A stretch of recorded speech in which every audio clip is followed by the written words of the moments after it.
Hi, ladies and gentlemen. Doug Billings right here on the right side with Doug Billings. Thank you. We are on all of the major podcast platforms in America. You are going to want to subscribe. Please subscribe to us on your favorite platform, whether it's Google Podcast, Apple Podcast, Spotify, Stitcher, Pandora. We are on Alexa. We're on iHeartRadio. We're on all of them. Look us up, The Right Side with Doug Billings, and subscribe to us. And then go to YouTube, because you're going to want to see the glory and the majesty and the splendor of the program. Trust me, you are. You're going to want to see it. We are on YouTube as well. Check us out on Facebook at The Right Side with Doug Billings. We appreciate it. Hey, so today, a big day for us here. We have KrisAnne Hall. I have been wanting to speak with KrisAnne for a long time, and she was gracious enough to accept. She is a constitutional lawyer, an expert in constitutional law and the Bill of Rights. She got her career started as a biochemist, and she was a Russian linguist expert for the United States Army. Wow. She's currently the president of Liberty First University, and she travels the country speaking about liberty, the Constitution, and the Bill of Rights, and how we, as American citizens, can give no quarter to anybody who hides behind any political banner. But we need to protect liberty. Liberty first is KrisAnne Hall's motto. And so, ladies and gentlemen, today, on the right side with Doug Billings, here we go with KrisAnne Hall. Hi, everybody. Welcome to the right side with Doug Billings. A big day for us here on the right side. We have with us KrisAnne Hall. And KrisAnne, first of all, I want to first thank you for making time. You're a big name in all of this stuff, the saving of our Constitution, helping us point out and save the treachery of the liberals and the smothering of our rights and so forth. So you're quite a big deal, and I appreciate you being here. Thank you. Thank you. I don't know about the big deal part. I'm a big enough deal to be banned from Twitter, but.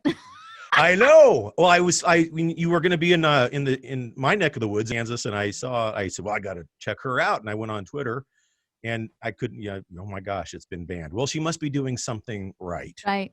So, God, Twitter. Well, so KrisAnne, the world has, over the last 4 years, since Trump came down that escalator in Trump Tower, New York, the world has been, or at least the United States, politically speaking, has been spun off on its ear, where people loved the guy before. Now, all of a sudden, just because they don't like his personality or the way that he tweets or the fact that he's transparent, politically correct, or whatever, they don't like the guy, and they've been resisting. They've been demonstrating, rioting ever since he was elected president. So what we've seen since COVID is nothing new. They've been rioting and resisting, really. Mm-hmm. It's only intensified. But what do you I've said before that really the left has nothing substantive to say about their disdain for President Trump. They only have the I don't like his personality. That's all they've got. I don't like the way the orange man tweets. I wish he was nicer and kinder. But really what he's done has been quite phenomenal, don't you think, in the face of all of that resistance? You know what?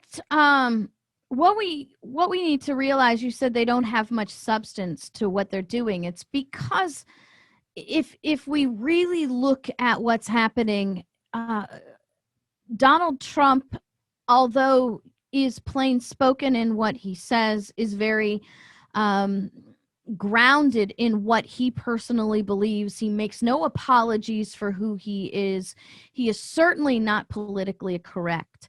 But the movement that we're seeing in America today is using Trump as an excuse. These people are Marxists, and they want to destroy America.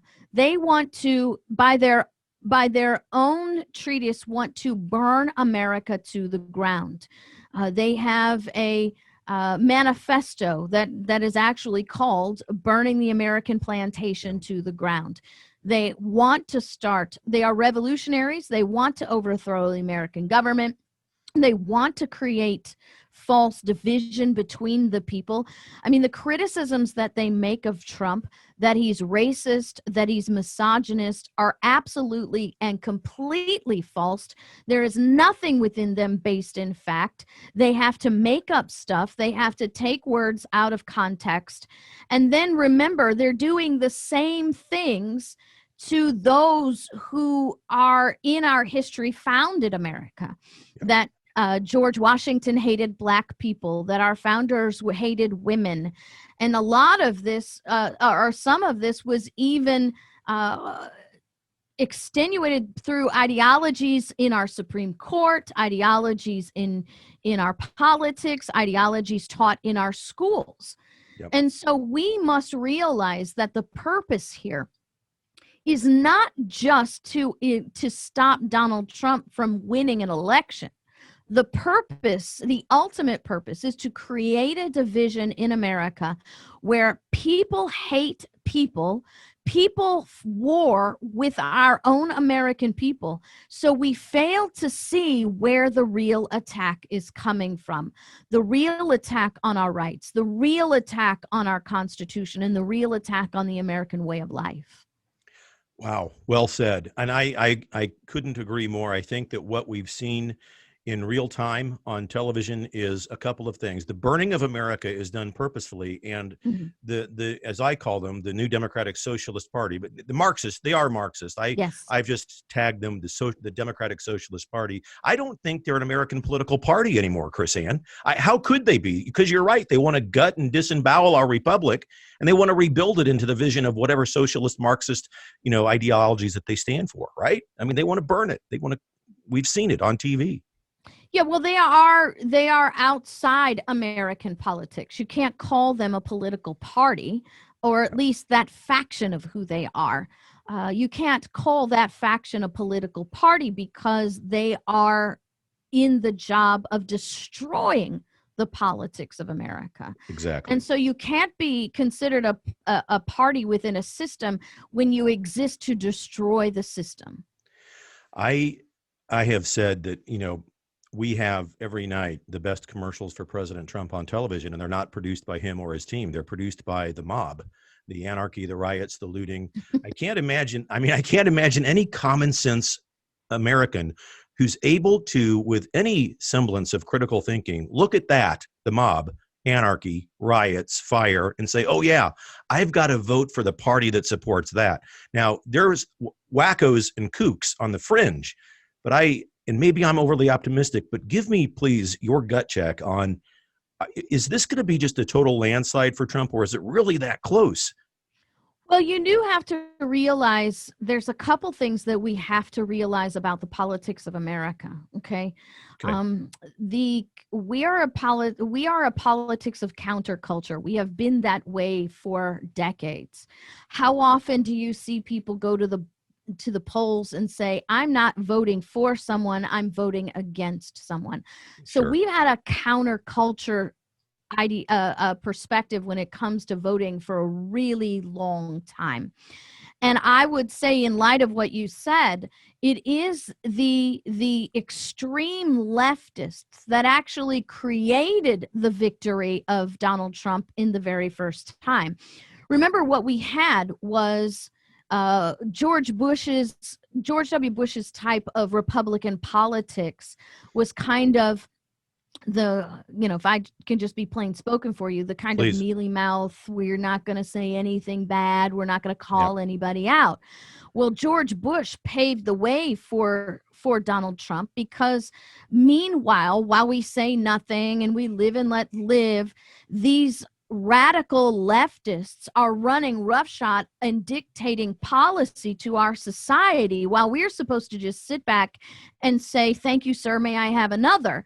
And that's exactly why Donald Trump, the society, that radical leftist society, paved the way for Donald Trump, because the people who do not see themselves as radical leftists got sick and tired of submitting to an authority that is, in by and large, 1% of America. Yeah.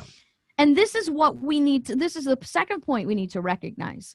The media is really, really skilled at the art of making things look bigger than they are. That's the media. That's Hollywood. Mm-hmm. Hollywood makes things bigger. You think about, over the years, you have these movies where you actually have little sets of models, and then Hollywood makes them look on the screen like big cities. No, they're like 2 inches tall. Well, that's what media does as well. And we as a people need to recognize that BLM, Antifa, these radical leftists, these Marxists are not the majority in America. The majority in America still believes, even if it's at a diminished level, of the principles that America was founded upon. We do not believe in socialist redistribution of wealth as a majority. But the media, 24/7, bombarding us, dictating the narrative, really a siren song that is hypnotizing us into their perspective. We become this people who believe that they're a majority when they're not. They're a very, very slight, they're not even big enough to be a minority, right? So we're talking about less than 1% of the population actually believes this. Right. So our election in November, what we must recognize here, will not be dictated by the ideologies of BLM, will not be dictated by the ideologies of Antifa, will not be dictated by the ideologies of the radical uber leftists. Because the bottom line, those store owners that you see that put BLM up on their windows, or the I don't know, the sports stars and the Hollywood, only a small percentage of them are going to take that ideology to the poll, because in that secret voting place, they know that that ideology is the destruction of their livelihood. And so I believe what happens in November is going to be more of a reflection of who we are not. We are not BLM. We are not Antifa. We are not Marxists. And once again, going to be a vote against that as a whole, people in America. Excellent. Well, you've worked in the United States intelligence industry. You've collected data. You're an attorney. You have constitutional law background. You've done and you know quite a bit about the subversive, if I can say it right, the way that the left seems to, for lack of a better term, just capitulate to the mob. For example, I don't remember until just last week or so anybody in the Democratic Party condemning the mob. They don't condemn it. My contention, and tell me what you think about this. I think they want chaos because in their mind, chaos hurts Trump. It creates people, it makes them think, well, I don't want the chaos, and they just think it stirs the pot. But I can't see it working for them. To your point just a moment ago, I think they're going to vote against that. What is that part of is that in their playbook, chaos, to start it on purpose and just let it go without commenting? Well, it depends on who you're talking about. Right? Because we're not dealing with a truly homogenous group of people. You're going to have people if you're talking about the Democrat Party, right? You're going to have people who are going to do whatever they can to effectuate a Democrat win. And in that perspective, a Democrat win equates to a Trump loss.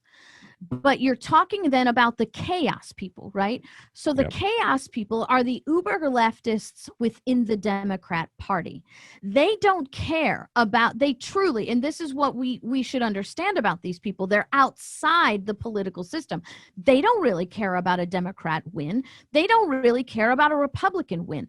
They want the chaos because the chaos tears down society. These people want to destroy America. The people of the 1619 Project want to destroy America.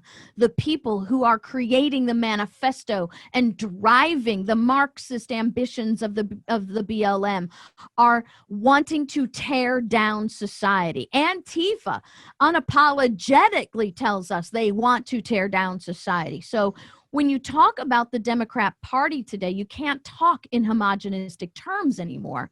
You don't have this, this blue creature moving towards a single objective. What you have are the radical leftists who are riding along with the Democrat loyalists because they're a useful tool at the moment. My problem is I've not seen enough Republicans condemning the mob.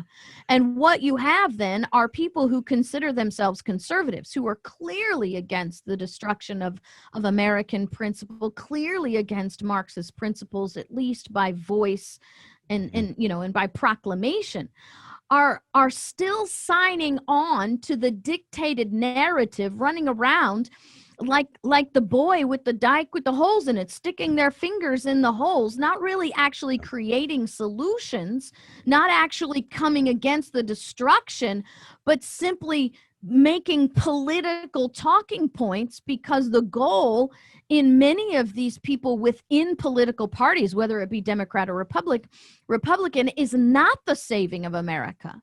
It's the saving of the party. And so that's where I think Donald Trump distinguishes himself from the beginning. And I think that's what has caused many people to gravitate to Donald Trump, is that Donald Trump is not a Republican loyalist.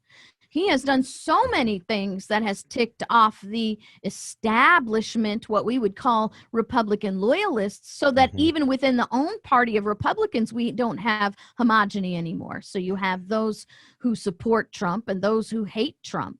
When in reality, and the only way we're going to see a restoration of principle in America is if we turn to a standard. The standard can't be personalities. The standard can't be parties. The standard has to be liberty, and it has to be truth, and it has to be principle in and of itself. And so, we have I have a broadcast that I do 7 days a week, 6 days a week. It's called the Daily Journal. On Saturday, it's called Constitutional America. The guiding premise, our sort of mission statement is this: liberty over security, principle over party, and truth over personality. And I think if we stick to that, we can see a restoration of America. But not only that, when you have that standard, then you're able to see, hey, these guys aren't Democrats. Yeah. These guys are radical Marxist leftists who ascribe to no party, who want to destroy America. Is what in the simplest terms possible, what's the definition of liberty, KrisAnne? Well, very simply, liberty is freedom plus morality. Our founders described it as the right to do with what is yours whatever you want, as long as you don't harm or control another. And so Excellent. that's it. My liberty is limitless until it bumps into yours. Absolutely. But America was built on liberty. Yeah. So what liberty requires is self-governance. Liberty and law are not synonymous, and quite often liberty and government through law are not they don't cohabitate well. So the more law, the more power government has, the less liberty the people have. The more liberty the people have, the less power government has. America was built on the principle that the people must be self-governing. And that's another thing that doesn't work with these radical leftists. You're right. And that, so you can almost get chills when you think about it. I think that the founders did such an exquisite job with what they Absolutely. put together. I mean, the brilliance of it all is almost just unless it was written as it is in our Constitution. We can thank God we can read it, but it would be otherwise unimaginable for me to be able to comprehend what they've done. Now, I think that another thing, though, KrisAnne, and I want to get your take on this. I believe, and I believe more people need to be saying this out loud, is that divine providence has a role in what's going on today in America. I don't think it's just a happenstance accident. It's not by chance that Ruth Bader Ginsburg now has a vacant seat on the Supreme Court. I think that divine providence has given us an opportunity. I think divine providence has called a man who else could we possibly imagine that could run and manage the country at this time other than Donald Trump. So I think that the guiding hand of God is still active in our country, as the founders said and knew and recognized that it was. What's your take on that, and how do you see it playing out, especially with the news of the day with Ruth Bader Ginsburg and the Supreme Court nomination fight that we're going to have here soon? Well, I am unapologetically Christian, and I do believe in divine providence. I believe in the sovereignty of God. I also know that God is not a puppet master, and I also know that God created us to be vessels in his work. So recognizing the opportunity as divine providence is really just the first step. Because if we sit back and say, oh, well, God's in charge, he'll handle it, we're actually being negligent to God. So I think those out there who are watching this right now who say, I recognize this as being providential, that should be the motivation to get up and make sure it happens the way the Constitution requires, the way morality requires. Because there is, so the Constitution, first we must understand the president does not appoint Supreme Court justices according to the Constitution. The president nominates candidates. It is the Senate that appoints through confirmation. So when the president nominates, the Senate must come together in a simple majority to appoint someone to the bench. So what you have now is the opportunity for the president to nominate someone who is constitutional, and the Senate, having the majority of the Republicans, they have the duty to appoint someone to fill that void that is constitutionally minded. I say this very carefully because I know that this can be somehow taken as offensive. But Donald Trump does not need to be appointing a conservative justice. And Donald Trump does not need to be appointing a liberal justice either. Donald Trump needs to be nominating a constitutional candidate, somebody more like Gorsuch and less like Roberts. Somebody more like Gorsuch, not Kavanaugh. Kavanaugh is not a constitutionalist. Gorsuch is the most constitutional justice that we have on the bench today. And he's more constitutional than Scalia ever was as well. So Donald Trump has proven that he has the ability, that he has the inclination to nominate someone that is constitutionally based, like Gorsuch. And now we need somebody like that, if not even more constitutional, to be appointed by the Senate. And there really is no reason why this shouldn't happen now. I mean, I've been hearing things like, oh, Ruth Bader Ginsburg's last words were, I pray that we don't have an appointment until the next president. Well, that's not what she was saying when Barack Obama was president. Right. And I don't recall reading my last fervent wish clause in the Constitution either. Yeah. Well, not only that, Ruth Bader Ginsburg is notorious for contradicting and attacking the Constitution of the United States. I actually have an article on my website, KrisAnneHall.com, about the legacy of Ruth Bader Ginsburg in her own words, and how she, in her tenure as a Supreme Court justice, demeaned, attacked, put down, and discredited the Constitution. The document that she raised her hand and said, I do solemnly swear that I will support and defend the Constitution of the United States without hesitation or mental reservation. That oath actually is more fervent for a Supreme Court judge than it is for the President of the United States. Wow. And Ruth Bader Ginsburg should have been impeached several times in her career for her attack of the Constitution. Wow. I mean, that I've never heard it put like that. That's powerful. And that's, I mean, yeah, so I encourage everyone to go to your website, KrisAnneHall.com, and check that out. That in today's, I mean, it's the story of the day. Now, what do you know about the so-called two favorites? I think it's Amy Coney Barrett and Miss LaGoya. I forget, Barbara LaGoya. What do you know much about these two? Are they constitutionalists as you've described? Well, I think that Amy Coney Barrett is more like Kavanaugh. She's not a true constitutionalist. She is absolutely married, if we take her at her word, She is married to and dictated by precedent, which means she believes that that the people of the Supreme Court are above the Constitution itself, and that she would never contradict what is already she sees as established law. She believes that the Supreme Court creates law, and that is completely unconstitutional. So she's no way in the realm of Roberts, but she is not Gorsuch.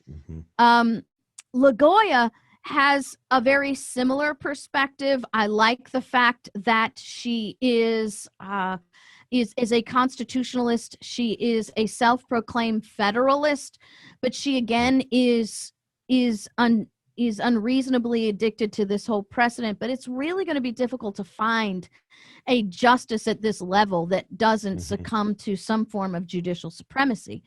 The problem you're going to find with LaGoya is that, and I don't know, a lot of people are not talking about this a lot, but LaGoya actually has an ethics problem that is surfacing. Oh.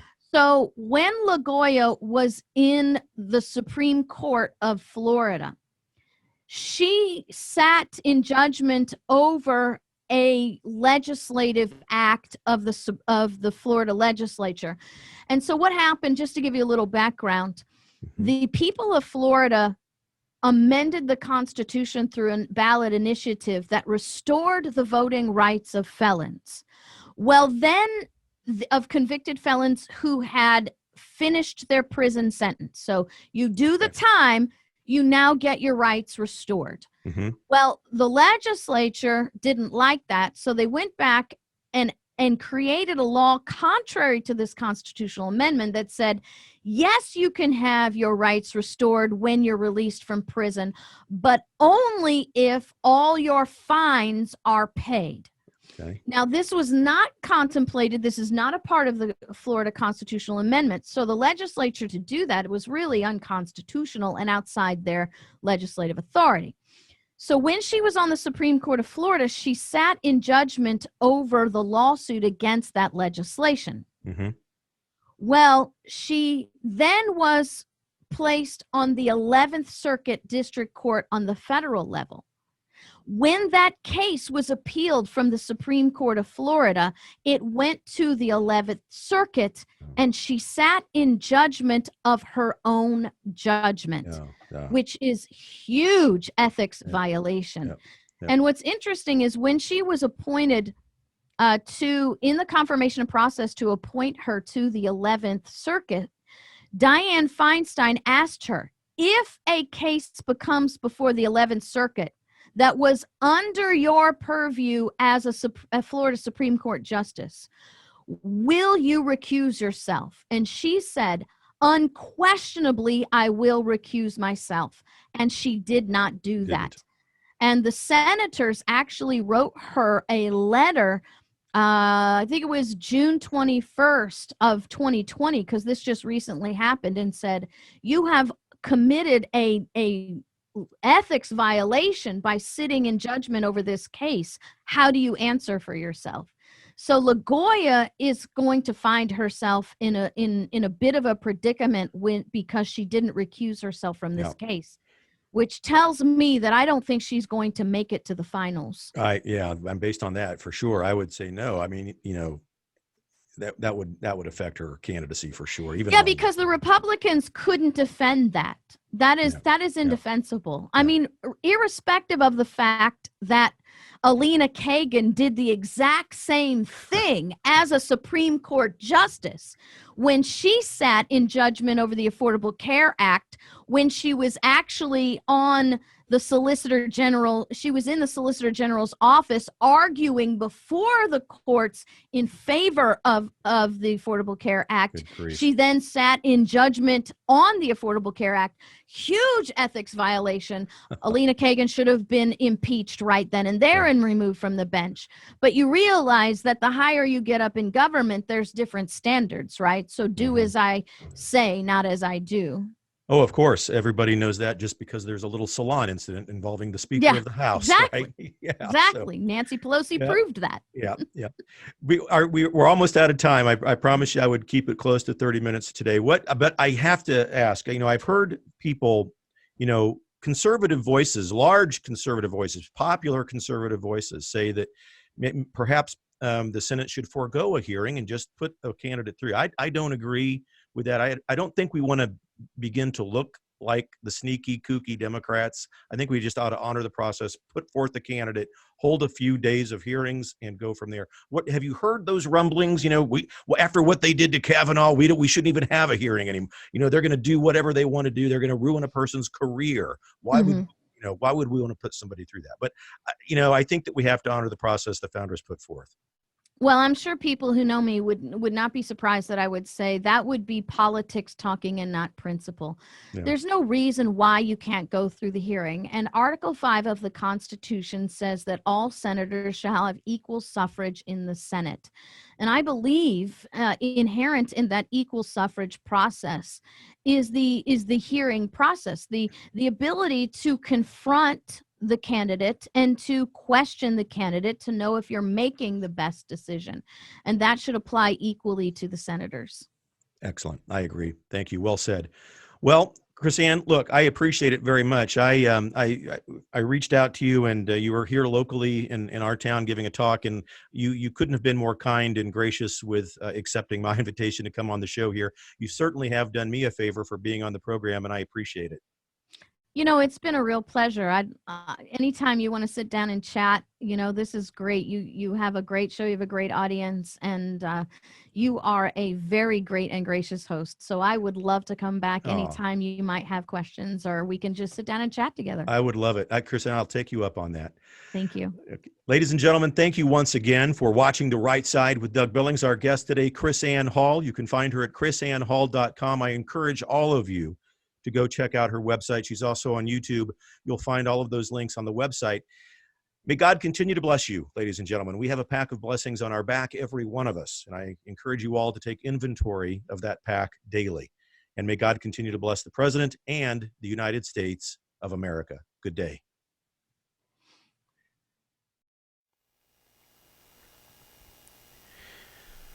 Ladies and gentlemen, hi, Doug Billings here on The Right Side. It's not every day that we here at the program get to meet someone who rubs elbows with American heroes. But we've done just that, and he's become a friend of the program, and we're grateful for it. The Commander's Artist, otherwise known on Twitter as The Real Mad Dog 58. Make sure you look him up and give him a follow on Twitter at The Real Mad Dog 58. And more importantly, perhaps, look him up on the web, www.thecommandersartist.com. He's the personal artist of General Mike Flynn. Personal friend of the general's is a personal friend of mine, ladies and gentlemen, and I'm flattered that he's become a friend of The Right Side. You can check out his artwork just over my right shoulder. The Right Side logo that we use at the beginning and end of every program. There's one of me up there in my Revolutionary War garb, protecting the Republic from intellectual liberal immaturity. And one of Donald Trump up there as well. We love it. My chosen leader. TheCommandersArtist.com and The Real Mad Dog 58 on Twitter. Mad Dog, Commander's Artist, thank you, brother. Thank you for your friendship, for all you've done for the show. Cheers.